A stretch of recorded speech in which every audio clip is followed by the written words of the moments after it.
골로새서 1장 15절부터 23절입니다. 오늘 본문의 배경이에입니다. 오늘 말씀은 앞서 설명한 하나님 나라의 통치자이자 죄사함의 통로인 예수님에 대한 설명입니다.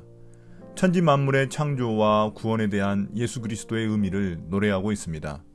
이런 신학적 설명을 통해 하나님의 뜻을 분명히 알아 거짓 가르침에 그들의 믿음이 흔들리지 않게 하기 위해서입니다. 15절부터 20절입니다. 창조와 새 창조의 주인. 그 아들은 보이지 않는 하나님의 형상이시요 모든 피조물보다 먼저 나신 분이십니다. 만물이 그분 안에서 창조되었습니다. 하늘에 있는 것들과 땅에 있는 것들, 보이는 것들과 보이지 않는 것들, 왕권이나 주권이나 권력이나 권세나 할 것 없이 모든 것이 그분으로 말미암아 창조되었고 그분을 위하여 창조되었습니다. 그분은 만물보다 먼저 계시고 만물은 그분 안에서 존속합니다. 그분은 교회라는 몸의 머리이십니다. 그는 근원이시며 죽은 사람들 가운데서 제일 먼저 살아나신 분이십니다. 이는 그분이 만물 가운데서 으뜸이 되시기 위함입니다. 하나님께서는 그분의 안에 모든 충만함을 머무르게 하시기를 기뻐하시고 그분의 십자가의 피로 평화를 이루셔서 그분으로 말미암아 만물을 곧 땅에 있는 것들이나 하늘에 있는 것들이나 다 자기와 기꺼이 화해시켰습니다.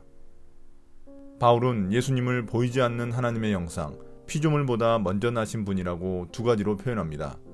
먼저 보이지 않는 하나님의 형상이란 예수님이 하나님의 본질을 소유한 하나님의 대리자가 되셨다는 의미입니다. 두 번째로 피조물보다 먼저 나신 분이란 아버지의 유업을 물려받을 장자의 특권을 말하는 것입니다. 예수님은 하나님 아버지로부터 세상을 다스리는 권세를 상속받은 분이십니다. 왜냐하면 보이는 것과 보이지 않는 것을 포함한 하늘과 땅의 모든 것들과 모든 세력들이 예수님 안에서 예수님을 통해 예수님을 위해 지음받았기 때문입니다. 그렇기 때문에 예수님이 모든 피조물에 대해 통치자가 되시는 것입니다. 17절 18절은 이를 다른 측면에서 설명합니다. 예수님은 모든 피조물의 창조자이자 통치자로서 세상을 조화롭고 질서 있게 유지하시는 분이십니다. 또한 예수님은 교회의 머리가 되셨습니다. 이것은 예수님이 새로운 창조의 시작이 되셨다는 의미입니다. 그것을 죽은 사람들 가운데서 제일 먼저 부활하심으로 새로운 창조의 시작을 보여주셨습니다.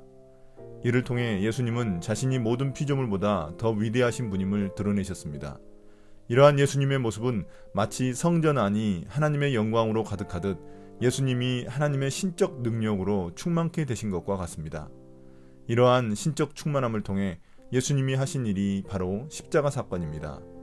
예수님은 십자가에서 죽으심으로 인간의 죄의 문제를 해결하시고 하나님과 모든 만물의 깨어진 관계를 회복시키셨습니다.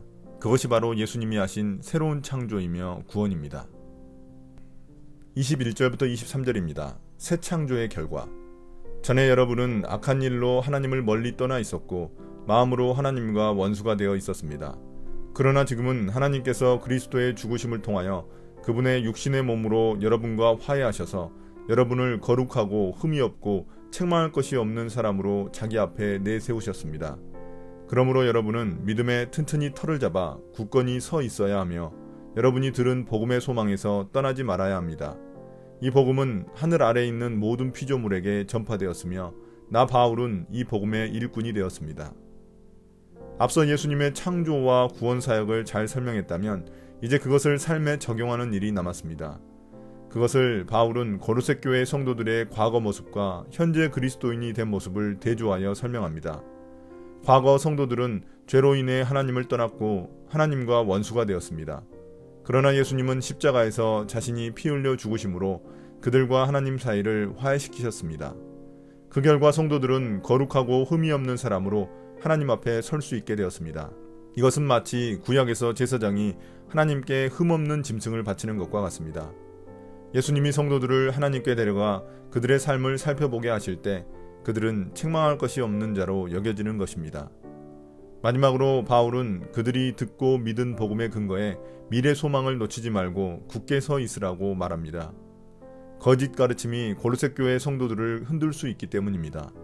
이 복음의 능력이 온 세상에 전파되었고 바울은 그 복음의 일꾼이 되었다고 고백합니다. 오늘의 묵상 포인트입니다.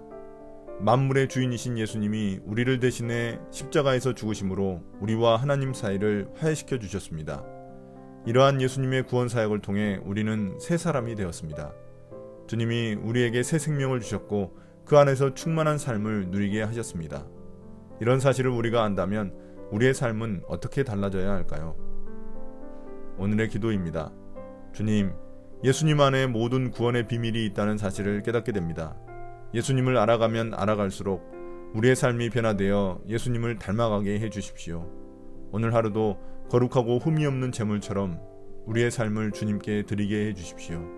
예수님 이름으로 기도드립니다. 아멘.